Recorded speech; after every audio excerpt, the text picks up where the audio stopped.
At verse 16, tignan ninyo, isinusugo ko kayo na parang mga tupa sa gitna ng mga asong gubat. Kaya't maging matalino kayo gaya ng ahas at maamo na gaya ng kalapati. Mga alagad ko, mag-ingat kayo sapagkat kayo'y darakpin at isasakdal sa mga Sanhedrin. Hahagupitin kayo sa kanilang mga sinagoga. Verse 18, at dadalhin kayo sa mga gobernador at ang mga hari ng dahil sa pagsugod ninyo sa akin, upang magpakatotoo sa kanila at sa mga hintil, sapagkat pagkakataon iyon, huwag kayong mabahala kung ano man ang inyong sasabihin o kung paano kayo magpapatotoo sapagkat ito'y kusang ipagkakaloob sa inyo. Verse 20, hindi kayo ang magsasalita, kundi ang Espiritu ng inyong Ama ang magsasalita sa pamamagitan ninyo. Ipagkakanulo kayo ng kaniyang sariling kapatid upang ipapatay, gayon din ay gagawin ng ama sa kanyang anak, at lalabanan ng mga anak ang kanilang mga magulang at ipapapatay ang mga ito. Verse 22, kapopuotan kayo ng lahat dahil sa pagsunod sa akin, ngunit ang mananatiling tapat hanggang sa wakas ay siyang maliligtas. Kapag inusig kayo sa isang bayan, tumakas kayo sa kasunod. Tandaan ninyo, bago ninyo mapuntahan ang lahat ng bayan ng Israel, darating na ang anak ng tao. Verse 24, walang alagad na nakakahigit sa kanyang guro at walang alipin na nakakahigit sa kanyang Panginoon. Sapagkat nang matulad ang alagad sa kanyang guro at ang alipin sa kanyang mga Panginoon, kung ang ama ng sambayan ay tinawag nilang Beelzebul, lalo na sa lalaitin nila ang kaniyang mga kasambahay. Verse 26, kaya huwag kayong matakot sa kanila. Walang natatago na di malalantad at walang nalilihim na di nabubunyag. Verse 27, ang sinasabi ko sa inyo sa dilim ay ulitin niyo sa liwanag, at ang binubulong sa inyo ay inyong ipagsigawan sa lansangan. Verse 28, huwag ninyong katakutan ang pumapatay ng katawan, ngunit hindi naman nakakapatay ang kaluluwa. Sa halip ay katakutan ninyo ang Diyos na may kakayahang pumuksa ng katawan at kaluluwa sa impyerno. Verse 29, hindi ba't ipinagbibili sa halaga ang isang salaping tanso ang 2 maya? Gayunman, kahit isa sa kanila ay hindi nahuhulog sa lupa kung hindi kalooban ng inyong Ama. Verse 30, at kayo'y maging ang buhok ninyo'y bilang niyang lahat.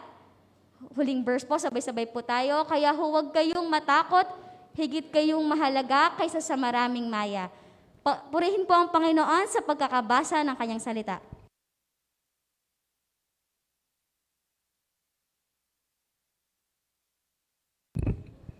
So, ihanda natin ating mga buhay, ating puso't isipan sa mensahe ng Panginoon. At tayo nga binibiyaan ng patuloy ng ating Panginoon. At tawagin natin ang ating pagbigay ng mensahe ngayon. Tawagin natin si Bishop Eloy. Palakpakan natin. Good morning po.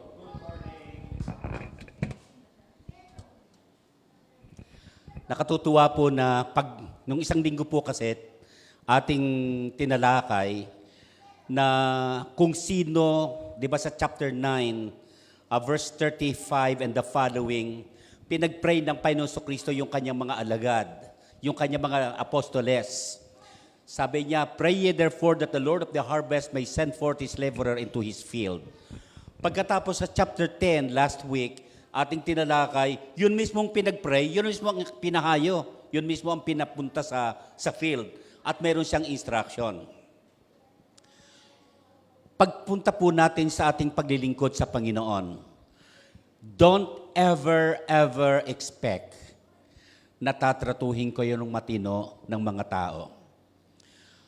Nung kami nagkakaroon ng church planting ministry sa Adelina, at mga estudyante ko pa ron, yung misis ko, yan, at yung ilang mga miyembro natin sa Muntinlupa Baptist Church noon.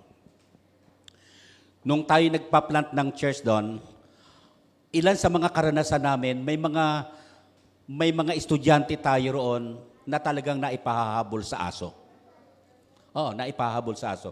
Yung iba, nakaririnig ng masasakit na salita. hindi madali, sa madali sabi, ang maglingkod sa Panginoon. At kung ang sino man ay nagnanais maglingkod sa Panginoon, this is indeed a declaration of war against Satan. You are declaring war against Satan. The moment na pakialaman mo yung mga tao sa paligid, you are declaring war against him. That's why this morning, I entitled the message that we will be studying this morning, Handling Ministry Conflicts. Papaano natin i-handle ang ministry conflicts? By the way, bago magministeryo tayo, sinabi na ng Panginoon what is needed to be expected. At para hindi na tayo masyadong mabulaga kung sakali man at makaranas tayo nito. Dito makikita natin yung ilang mga bagay na nais natin sigurong makita. Yung labanan, hindi ho madali na ikaw ay mapagbintangan ng hindi tama. Kinakailangan ho talagang kumilos ng maayos at maganda ang mga naglilingkod sa ating Panginoon. Kinakailangan, yun nga, sinasabihan ko rin, maging ang ating yung mga estudyante natin noon. Kung maaari, huwag kayong tawa ng tawa o di kay biruan along the way. Sapagkat may mga taong, they are always expecting mataas na standard. We became spectacle sa kanila. Panoorin tayo nila. Kaya kailangan kakitaan tayo ng magandang pamumuhay. How to handle ministry conflicts? Tayo po'y sandaling tumungo at manalangin. Father, thank you so much for your word that we have just read. Thank you that we can expect that you will illumine our thinking. Kailangan namin, Panginoon, ng iyong karunungan sapagkat hindi namin kayang intindihin sa ganang aming sarili ang mga salitang ito without you aiding at sa mga bagay na ito. Kaya, Panginoon, aming itinitiwala, gabayan mong iyong mga anak, your Holy Spirit ay aming idinadalangin, gabayan ng aming mga kaisipan, liwanagan kami, at bayaan mong smooth na maintindihan namin ang iyong mensaheng gustong iparating sa amin ngayong umaga at maging bahagi ng aming pagkatao. In Jesus' name, Amen. Okay, ilang bagay po ang gusto kong makita natin in handling the ministry conflicts. Number one, we must expect oppositions. We must expect opposition.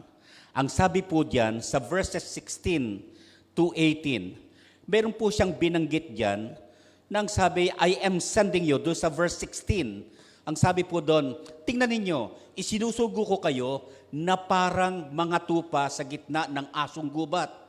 Kaya't maging matalino kayong gaya ng mga ahas at maamo gaya ng kalapati. Inyo makikita rito, doon sa expect opposition, na ganito, we must be shrewd, ang sabi niya, as snakes and innocent like doves. Here, alam niyo na sinasabi dito that therefore, ang mga sheep pala ay nagre-represent of innocence and defenselessness. Ang isang mananampalataya pala, alam mo, isa sa katangian ng tupa, wala pala itong kagaya ng iba na mga hayop na mayroon siyang panlaban. Siya hindi, defenseless siya. At ang isang katangian pati ng tupa, pag ito naligaw, hindi na ho nito kayang amuyin man lang yung kanyang babalikan. Hindi ho ganon. Hindi kagaya ng mga pusa, ibalabag mo kahit doon sa napakalayong lugar. Maya-maya siguro, mga kung ilang araw lang, nasa inyo na naman. Ganon yung pusa ano? Siya hindi. Ang tupa kinakailangang hanapin mo. At ito, pwedeng mapahamak pag hindi aalagaan ng husto. Kaya, tingnan nyo yung inyong katabi. Alagain ho yan. Kaya huwag na huwag niyong kakalimutan. At huwag niyong pagsasawaan yan. Kasi talagang alagain Tupa yan Anak ng tupa, oo. Pagka hindi nyo inalagaan yan, ang laki ng probabilidad na yan ay mapahamak. Kaya ang sabi ng Panginoon, I'm sending you sa ministry na to bilang mga tupa. At ang binanggit niya ay parang kayo ay mga sheep among wolves. Sinasabi pong wolves represent here those who oppose the gospel and will attack believers for their faith because Jesus sends us out like sheep among wolves. And He tells us to be shrewd as snake and innocent like doves. To be shrewd is to act wisely. And Jesus Christ is telling us here that we must act shrewd. Dapat maging matalino tayo. Huwag tayong para bang kung anong gawin na lang natin sa atin, okay na lang. Hindi ganon. Inuutusan tayo na dapat tayo ay maging matalino. Ipinakikita therefore dito na ang sabi doon sa Colossians chapter 4 verse 5. May binanggit po doon. Colossians chapter 4 verse 5 na ipinakikita rito. Ang sabi, maging matalino kayo sa pakikitungo sa mga hindi mananampalataya at pahalagahan ninyo ang bawat pagkakataon. Anong ibig sabihin nun? Maging matalino kayo sa pakikitungo sa lahat ng mga mananampalataya. Ang ibig sabihin nun, do not provoke unto persecution.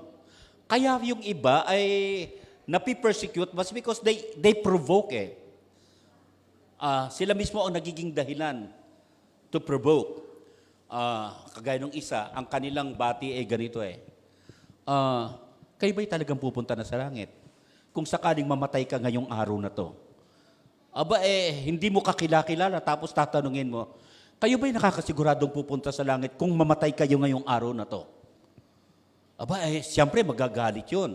Tatandaan ko yung isang kapatid na after attending a worship service and hearing the message pertaining to evangelism, at siya ay isang barbero. At excited siya. Mayroon siyang nagupitan. At ang sabi niya, alam mo, mahal ka talaga ni Kristo. Pumunta siya doon sa dako ng pagpapatanggap. Doon din yung panahon na, nung araw kasi ang labaha, inahasa, di ba? Ngayon, hindi na yata labaha, ginagamit yata blade na lang ngayon, sabi, tatanggapin mo ba si Kristo? Tatanggapin mo ba siya? Tumakbo yung yung kanyang wini-witnessan. Dahil akala mo gigilitan ng liig So we must be shrewd. Marunong sana tayo na kumapa ng ating kaharap. Yung ating mga pananalita ay dapat angkop sa lahat ng pagkakataon. We must expect opposition. Anong unang dapat nating gawin? Una, be on guard against them. Be on guard against them. Doon sa ating pinag-aaralan, ang sabi niya, be on guard against these persons. Doon po sa mga talatang 11 and 12 ng ating text, ganito ang binabanggit, ating basahin, sa verses 11 and 12. Nung ating chapter 10 and 11, ito po yung true source ng opposition. Gusto ko lang pong sabihin, Satan, society, at saka sinners. So, hindi ho lahat, san mambayan kayo nakarating, humanap kayo ng taong karapat-dapat na makitulungan, at kung kayo tumuloy sa bahay na yun, habang kayo ay nasa lugar na yon. Sa madalit sabi, hindi lahat ng tao ay ganyan Sa kasunod, anong sabi doon sa 12? Pagpasok ninyo, sabihin nyo, maghari nawa ang kapayapaan. Yan po ang dapat magandang bati pagdating nyo sa bahay. Huwag yung, magandang araw po. Sino po nakapag-aral dito nung EE? Introduction ng EE. Ay sa introduction pala ng EE, medyo EE ay baliwal. Ang hirap balim-bali yung kanyang introduction If you were to die today, and you were in front of Jesus Christ, and He were to ask you, why should I let you enter into my heaven? What will you say? Sa Tagalog, kung ikaw ay mamatay ngayon, at ikaw'y nasa harapan ng Diyos, at tinanong Kanya, bakit kita papapasukin sa langit ko? Baka sapukin ka nun. Nung So, nakukuha niyo ako? Dapat maging magiliw ang nakalagay doon. Huwag tayong kailanman ay mag-provoke. We must be on guard against them. Anong dapat nating gawin? Share the gospel despite the opposition. Ano po yung dapat gawin? Verse 17, please, do sa ating text. Makikita natin kung ano yung inyong dapat nating gawin. On your account, ang sabi, mga alagad ko, mag-ingat kayo sapagkat kayo'y darakpin at isasakdal sa mga Sanhedrin. Hahagupitin kayo sa kanilang mga sinagoga. Hindi madali ang karanasan. Alam ng Panginoon kung ano ang what it was to be in the ministry. Hindi ganun kadali. But, share the gospel despite of the opposition anyway. Tatandaan nyo, ang importante po rito yung mensahe, hindi po yung conversion. Kasi hindi po natin tungkulin ang mag-convert. Ang ating pong tungkulin ay mag-share lamang ng gospel. There are many believers throughout history and around the world who have been arrested or physically harmed simply just for sharing the gospel. In fact, ang daming hanggang ngayon ay nabibilanggo pa sa Saudi Arabia because of sharing the gospel. Number 2 is that we must stand as God's witness to them. Tumayo tayo bilang mga witness para sa kanila. Tayo ay mga saksi ng Panginoon. Sa verse 18 may sinabi siya, dadalhin kayo sa gobernador at sa mga hari nang dahil sa pagsunod niyo sa akin upang ang inyong dahilan. Pahihintulot pala ng Diyos na tayo ay dakpin o hulihin. Ang dahilan upang magpatotoo sa kanila at sa mga hintil. Huwag na huwag kayong matatakot kung sakaling may ganyang nangyari sa inyong buhay. Apostle Paul, siya po sa chapter 1 of the book of Philippians, siya ay nasa bilangguan. Ephesians, Philippians, Colossians, ang tawag po dyan ay prison epistles.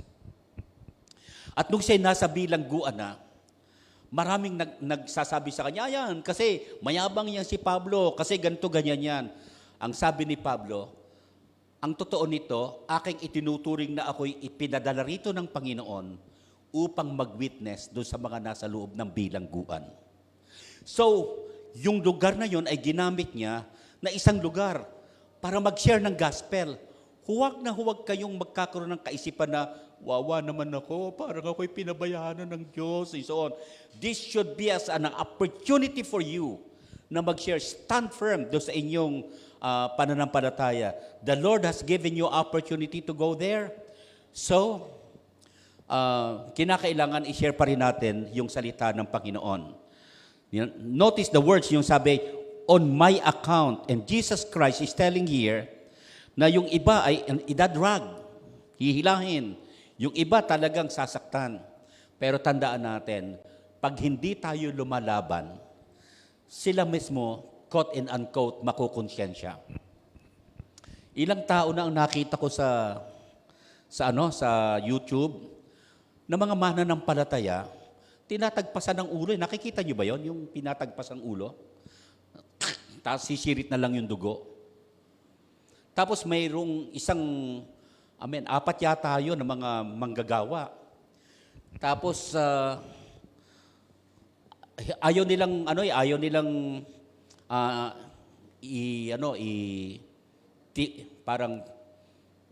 itakwil ang Panginoon Kristo. Kaya ang nangyari, sabi sa kanila, okay, yung sino ang gustong maunang mamatay? Sabi ng isa, ako po. Siya mismo nagsabi, ako po. Tapos, itinuon, talaga bang hindi mo itatanggi si Jesus Christ o i-deny? Sabi niya, hindi po, isoon. Nakatingin, iniumang dito yung baril, at nang iuman na hindi pumuputok eh. Tapos tinignan nila, tapos yung mga tao doon sa likod, pinagbabaril sila, hindi rin sila tinatamaan. Natakot yung mga tao, at ang sabi, anong mayroon kayo? At alam nyo, yun mismong grupo na yon na sana ibabaril sa kanila ang nakakilala sa ating Panginoon. Sometimes, ganun ang mangyayari. Pero sometimes, the Lord will help you na siguro ma-promote ka agad. Kagaya sa chapter 12 of the book of Acts. hinuli si James, pinugutan ng ulo. Later on sa chapter 12, hinuli rin si Peter. But according to chapter 12 verse 5, nagpray at nag-intercede ang church. Nung gabi, gumawa ang Panginoon ng paraan para si Pedro ay makalabas. Mayroong pinahihintulutan ng Diyos na mawala, mayroong pinahihintulutan ng Diyos na magpatuloy. Whatever it may be. Dapat ang maging desisyon natin ay kagaya ni Shadrach, Meshach, and Abednego sa chapter 3 of the book of Daniel. Sabi niya, pinasasamba doon sa Diyos-Diyosan na ginawa na ribulto na si Nebuchadnezzar. Hindi ho kami sasamba dyan. Binigyan ng pagkakataon, hindi pa rin ho. Kung ganoon ay kayo ihuhulog namin, sige po. Kung kalooban ng Diyos na kami po ay mamatay, okay lang. At kung kami man po iligtas ng Panginoon, okay lang po. At alam natin, the rest is history. We must stand firm sa ating pananampalataya and conviction. We must speak what the Holy Spirit, as the Holy Spirit tells us to say. Yun po yung pangtatlo. We should be telling them exactly what the Holy Spirit. Tandaan nyo during that time, siguro intimidated tayo, hindi natin alam kung anong eksaktong sasabihin natin. Pero ayon sa Biblia, the Lord will give you, through the Holy Spirit, the powerful kind of words that will witness for them and they will be convicted. Ang sabi po ng Panginoon, at that time you will be given what to say. At yun po ang nakalagay sa verses 19 and 20. Anong nakalagay doon sa verses 19 and 20?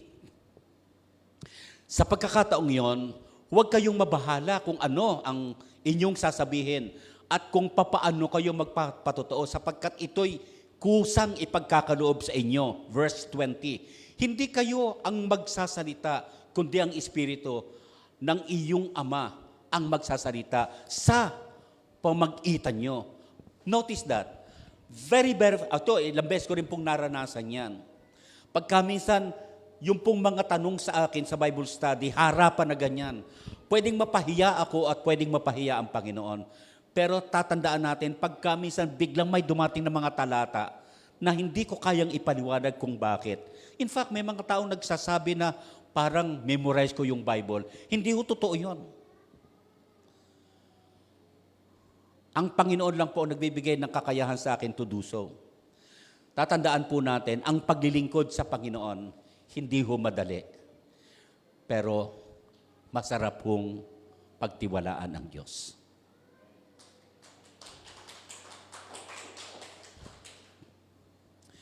Nung siguro yung alam ng mga taga-bulihan yon, kasama ko noon si Nanay Phyllis noon, at least nariyan si na Bless. Nagba-Bible study kami sa mga clients namin noon na mga Norwegian. Mayroon kasing mga sponsored children doon. At mayroong mga nanay doon na talagang parang they only go there pagka mayroon silang blessing na tatanggapin sa Norma. Pero marami din namang mga naroon na naglilingkod sa Panginoon dahil talagang diretsuhan. Pero alam nyo, ang isang napon ako, hindi ganun kalakas si Nanay Phyllis, medyo may edad na rin noon.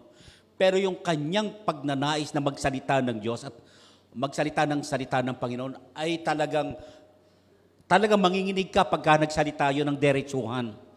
Talagang yung parang ang tawag mo, nangungusap yung Diyos mismo as if na yung si Nanay, siya mismo yung Diyos na parang nagsasalita. Ang lakas ng kanyang panalita doon sa mga tao. In fact, may pagkakamisan pa nga na I think I forgot the name na nung isang kasama namin. Nagsasalita si Nanay doon, umiiyak. At during that time, of course, na-convict siya, nakakilala sa ating Panginoon. Alam nyo, hanggang ngayon, yung church natin sa Bulihan ay nakatayo, hindi dahil sa produkto ni Pastor Eloy o kung kanino man. Nagamit lang kami ni Nanay Phyllis at ni Tatay Guangco upang i-share ang gospel doon sa mga tao ron. The rest is history. At makikita nyo, siguro isang araw makadalo din kayo, Bless, saka makita ninyo yung church natin doon. Yun ay isang church na pinagtiyagaan ni Nanay Phyllis. Gabi na pagkamisan, siguro natatandaan nyo, umuuwi dahil nakikita namin. Panghapon kasi ang gawain namin doon eh. Isang bagay ang gusto kong sabihin sa inyo. Hindi madali ang maglingkod sa Panginoon, pero ang sarap damahin pag nagamit ka ng Diyos kahit na may opposition. Yan po ang paglilingkod sa Panginoon. Pangalawa, we must bravely face their hatred. Sa verses 21 to 22, ang sabi, to 23 I mean, we must bravely face. Ang sabi, ipagkakanulo kayo ng kapatid sa kanyang sariling kapatid upang ipapatay, gayon din ang gagawin ng ama sa kanyang anak. At lalabanan ng anak ang kanyang mga magulang at ipapapatay ang mga ito. Kapupuutan kayo ng lahat dahil sa pagsunod sa akin.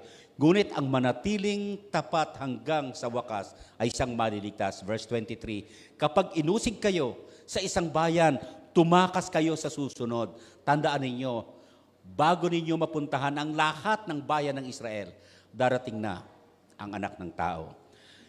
Ibig sabihin, even our family may turn against us. Tatandaan ko na ako'y unang makakilala kay Lord.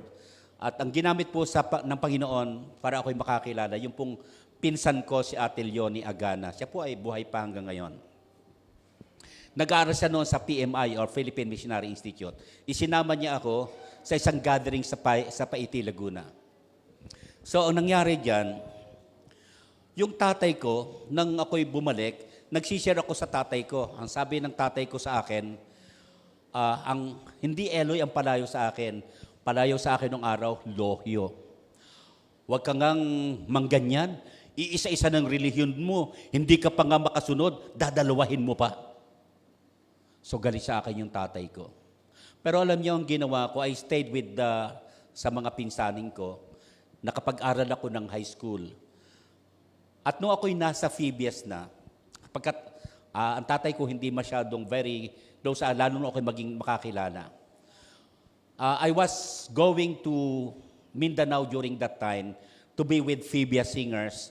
During that time, talagang magulo ang Mindanao. But we were invited to go there. Magkaroon kami ng singing tour sa Mindanao. Nagpaalam ako, sabi ko, tatay, baka hindi na po tayo magkita. Please give me time para mag-share ng aking sasabihin sa iyo. At gusto ko ring hingin ng blessing mo. Kung sakaling hindi na ako makauwi, at least nagpaalam ako sa iyo. Sabi ko, huwag mo muna akong salungatin, share ko muna yung gospel. Umiyak yung tatay ko, after that, niyakap niya ako, at ang sabi niya, yung dangal ng Panginoon ay patuloy mong ipaglaban. Parang ipinag-pray pa nga ako, humayo ka, gawin niyo yung bagay na yon. Alam niyo, unang bagsak namin sa Cagayan de Oro City, yung sinakyan naming PAL coming from Manila to Cagayan de Oro City, yung baba namin, kinagabihan, yung babang-baba lang namin mismo, yung eroplanong sinasakyan namin, natatandaan nyo yung eroplanong sinakyan ng mga hijackers na nagpapahatid patungo sa Libya? Yun.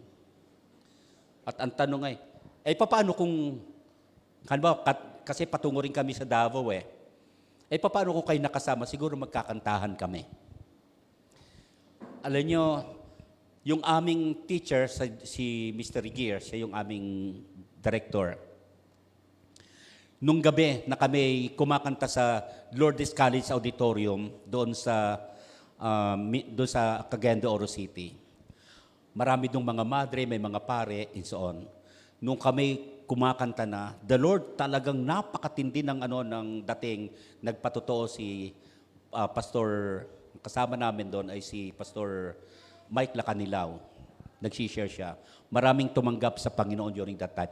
In fact, many of the nuns at saka mga pare ay nakakilala kay Lord. Ito po ang gusto kong sabihin. Hindi kailanman gusto ng tatay at nanay na kayo himiwalay doon sa kanilang dating relihiyon. Kaya mas madali na pag ang magulang ang makakilala kay Lord, mas madaling-madali yung mga anak sa Panginoon. Mas mahirap yung mga anak muna ang nakakilala bago yung magulang. Ang hirap makapagdala sa Panginoon. Isang bagay ang sinisigurado, even our family may turn against us. Pangalawa, endure to the end. Dapat po tayo manatiling matatag. All men will hate you, because of me. But he who stands firm to the end will be saved. Ang kaligtasan po ay hindi tinutukoy dito ay salvation lamang. Ang ibig sabihin po yung sa paglilingkod, ang ibig sabihin dyan. It is because of me. It is because of Jesus Christ and the message that you may bring. Here is Jesus Christ highlighting the importance of perseverance and endurance. Yes, people may hate you because of Jesus Christ.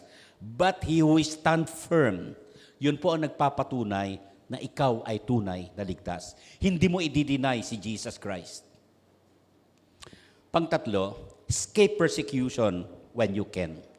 Kung kaya mong tumakas ka. Yun ang sinabi sa verse 23. Pakibasa nga natin yung 23. Balikan lang natin yun. Ang sabi, kapag inusig kayo sa isang bayan, ano gagawin? Tumakas, hindi sinabing lumaban kayo. Tandaan ninyo, bago ninyo mapuntahan ang lahat ng bayan sa Israel, darating na ang anak ng tao. Ganyan kaimportante. Maging si Pablo, matapos niya ma-convert sa chapter 9 of the book of Acts, at siya nagpapatotoo, kamuntik na siyang patayin. At ayon sa Biblia, doon sa chapter 9 of the book of Acts, verse 25, kung inyong titingnan, kung hindi siya inihugos sa mag-itan ng basket, palagay ko patay siya. Kasi isa siya sa nag-uusig eh. At ginamit din ni Paul yung kanyang Roman citizenship para hindi siya maparusahan at hindi siya mabitay. Ipinakikita ng Biblia na kung gaano kabuti, kumari takasan natin yung mga bagay na po pwedeng makasira sa atin. Binibigyan ng pansin na ang ikaw at saka ang Panginoon ay patuloy na nagnanais na maglingkod tayo ng tapat. So sa makatwid, binibigyan tayo ng Diyos ng isang maganda at maayos na parang direksyon sa buhay natin bilang mananampalataya. Pangtatlo, gusto ko pong balita by the way, na Jesus is coming back from the dead. Yun po ang kanilang mensahe. Jesus is coming back to the Father. Sinabi po ng Biblia yan. And Jesus is coming in the judgment against Israel. And Jesus is coming the second time around. Tandaan ninyo, kung ang Panginoon ay darating, isang araw ay totoo yon. We must be prepared. Pangtatlo, we must belie their slander. Ating pabulaanan yung kanilang mga maling paratang sa atin. Sa verses 24 to 25, mayroon tayong karapatan na gawin yon.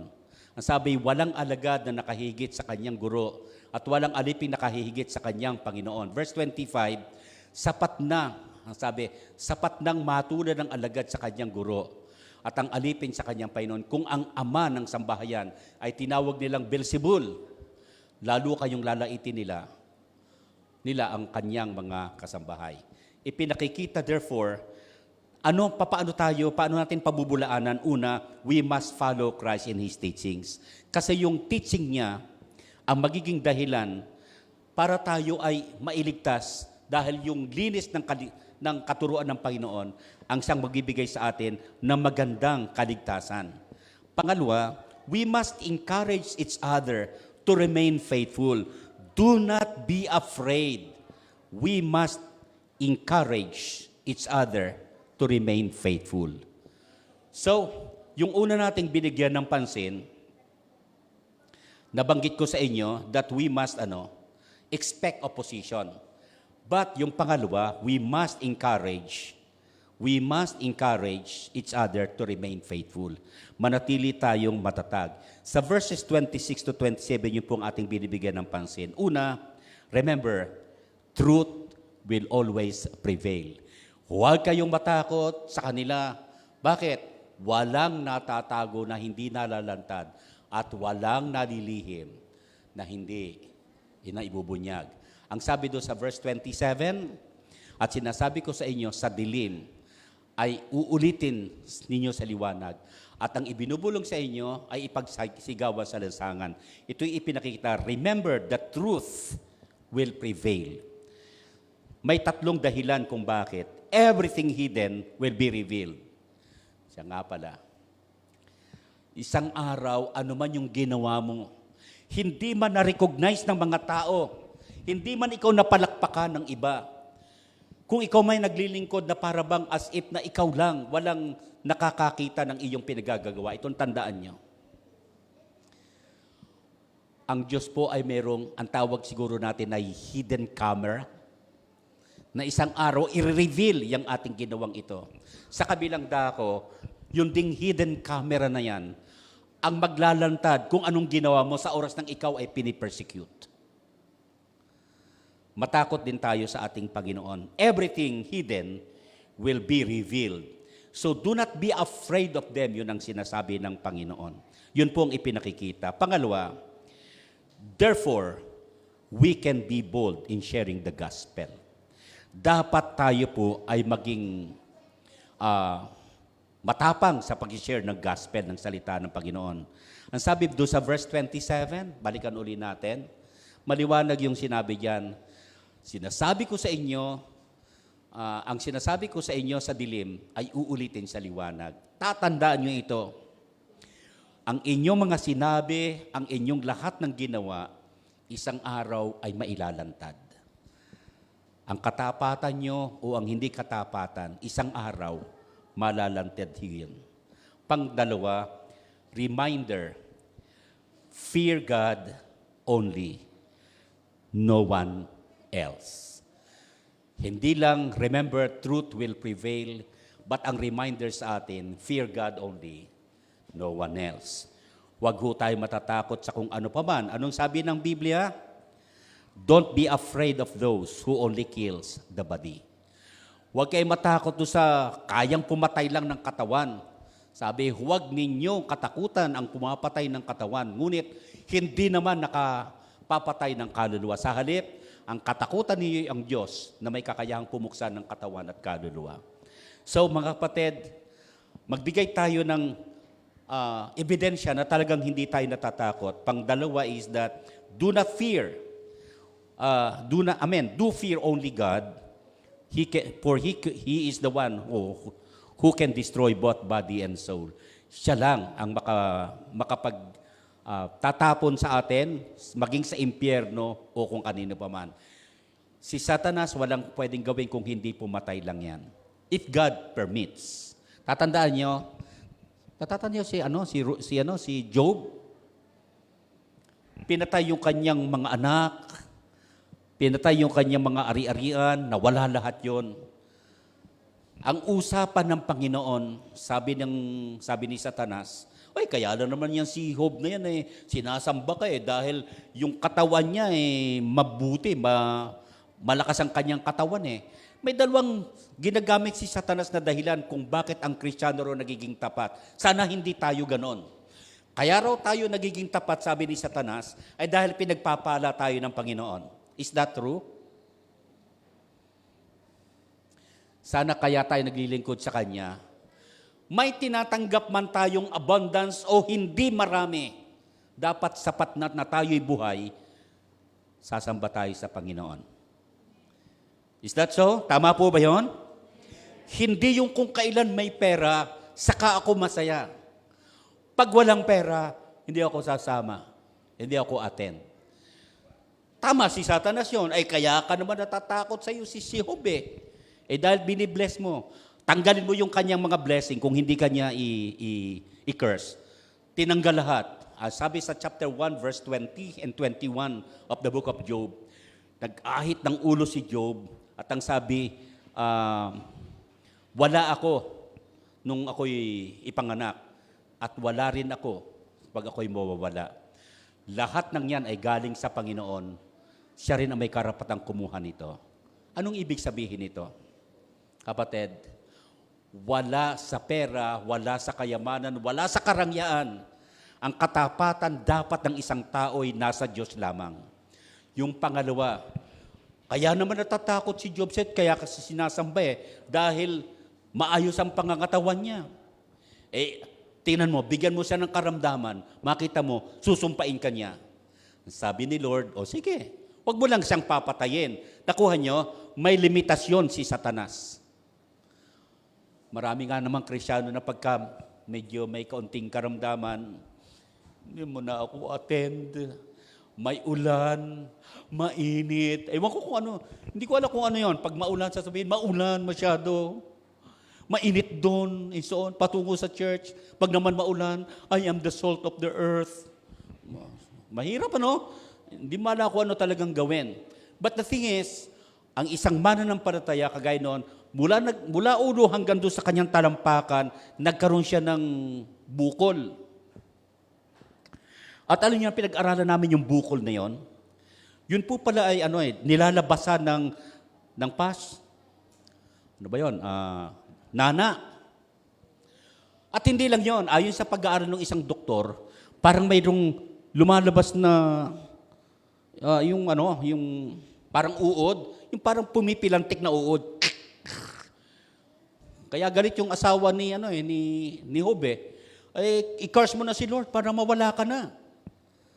Ay mantakang halimbawa, kakain ka, tapos biglang may pupunta sa may kanin mo, parang mahirap yata yun, ano?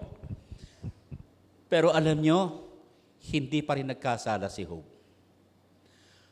Wala tayong dahilan na hindi sambahin si Lord, meron mang kayamanan o wala, magaling man o hindi ang ating katawan. Huwag nating gamitin ang ating katawan na parang pag tayo mahina ay ganito, ang Diyos ang may-ari niyan. Siya ang may karapatang kumuha o hindi. Whether na ikaw ay mayroong vaccine o walang vaccine, kukunin ka ng Panginoon kung gusto niya. Amen po ba? Huwag natin ikatakot yung, kasi hindi pa ako vaccinated eh. By the way, 29, 30 at 1, holiday ho yun. Lahat ay bibigyan ng pagkakataon ng ating Pangulo. 25 million ang gusto niyang maabot na ma-vaccinated. November 29, 30, and December 1. Siguro, birthday ko yon, regalo ni Presidente sa akin. Lahat. Okay, magtatapos po tayo siguro. Reality, God will take care of you. Yun po yung reality. God will take care of you. Sa verses 29 to 31. Basahin ko lang po. Hindi ba't pinagbibili sa halaga ng isang salaping ginto ang 2 maya? Gayunman kahit isa sa kanila'y hindi nahuhulog sa lupa kung hindi kalooban ng inyong Ama. Verse 30. At kayo, maging ang inyong buhok ninyo'y bilang niyang lahat. 31. Kaya huwag kayong matakot. Ano yung napakahalagang salita? Higit kayong mahalaga kaysa maraming maya. Kaya niyo bang banggitin yon? Higit akong mahalaga kaysa iba pang nilalang ng ating Panginoon. Mahalaga ako sa Kanya. Do you feel that you are worth dying for? Because Jesus Christ died for you. Ganun ka kahalaga sa Panginoon. Pero pag may problema, ang haba-haba ng nguso, ang haba-haba ng baba, na para bang wala ng pag-asa. Hindi ho ganon. Ang Diyos natin ay nagpapahalata na mahal ka ng Panginoon. Reality check. God will take care of you. Nung ako'y, di ba mayroon tayong kanta noon? God will take care of you through every day of the way. He will take care of you. God will take care of you. Totoo naman yun eh. Be not dismayed. Parang ganon. Ipinakikita na hindi tayo dapat natatakot. We are in the hands of God. Reality check. God will take care of you. Number 1, God completely knows what's happening to us. Alam niyo ba yon? Lahat ng nangyayari sa buhay mo, maging maliit man o malaki, hindi hulingid sa Diyos yan. Alam ng Diyos every detail of your life. Hindi mo kayang bulagain ang Diyos. God knows exactly what is happening to you. Ang sabi nga doon, nobody, that is, except God. Jesus says, not a single sparrow fails, to the ground apart from the will of the Father.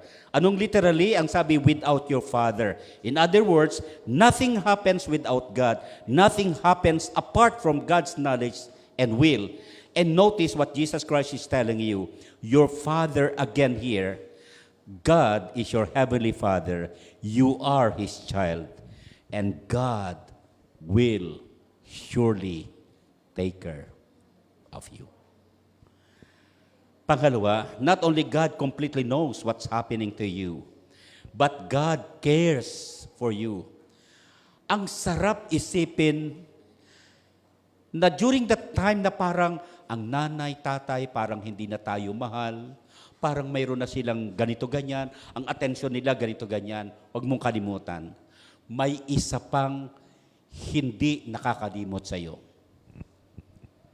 When you feel as if you were so all alone, God is there. He will take care of you.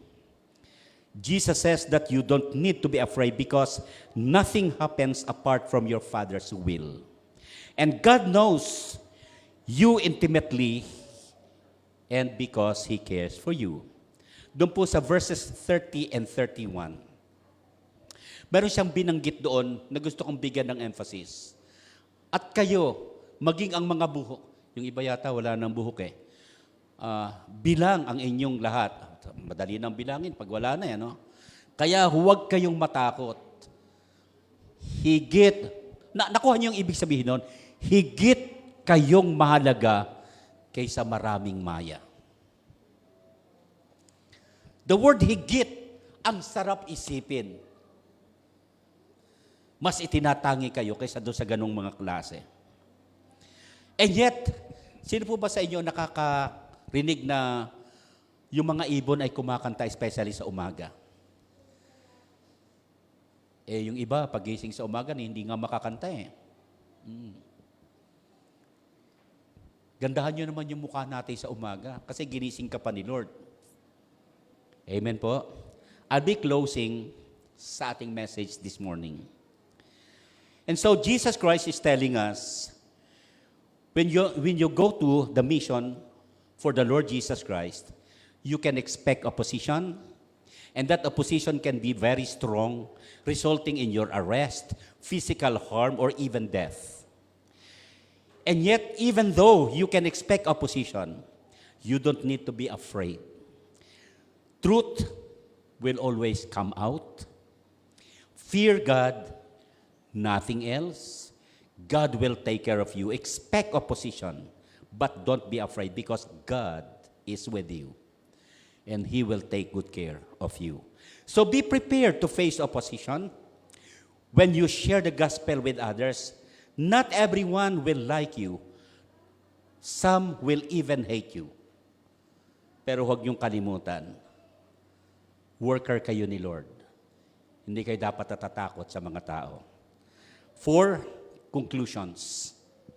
Expect people to oppose our message. Huwag kayong magtaka kung bakit sila ay galit sa atin. Mayroon po talagang mga taong galit. Pero you know what? May mga ilang taong galit sa atin nung araw. Ayaw nila sa message. Pero later on, sila mismo pa yung ating nagiging napakahusay na supporters.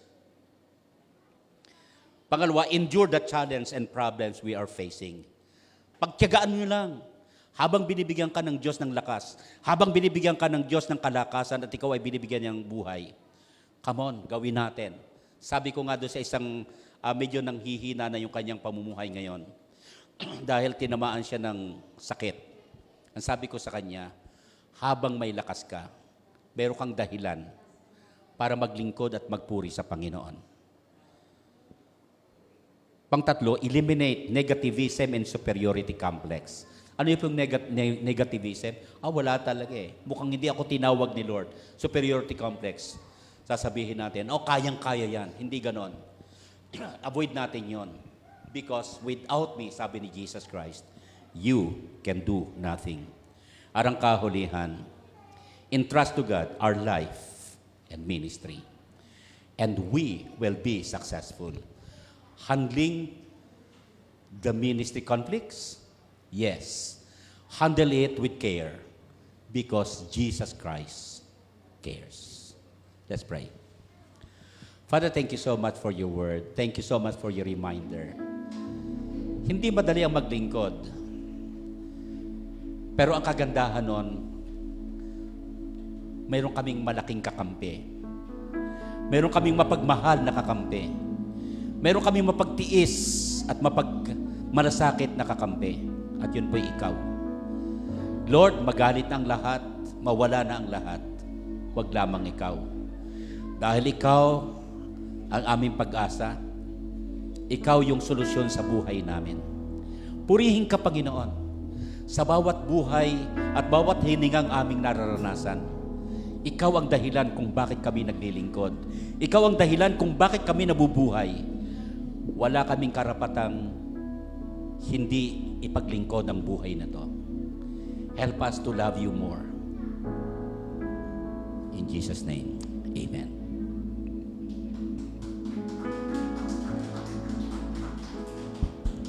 Maraming salamat po, Pastor Elo, sa napakaganda pong mensahe na pinakala niyo po sa amin. Another way of serving our church po is also by giving our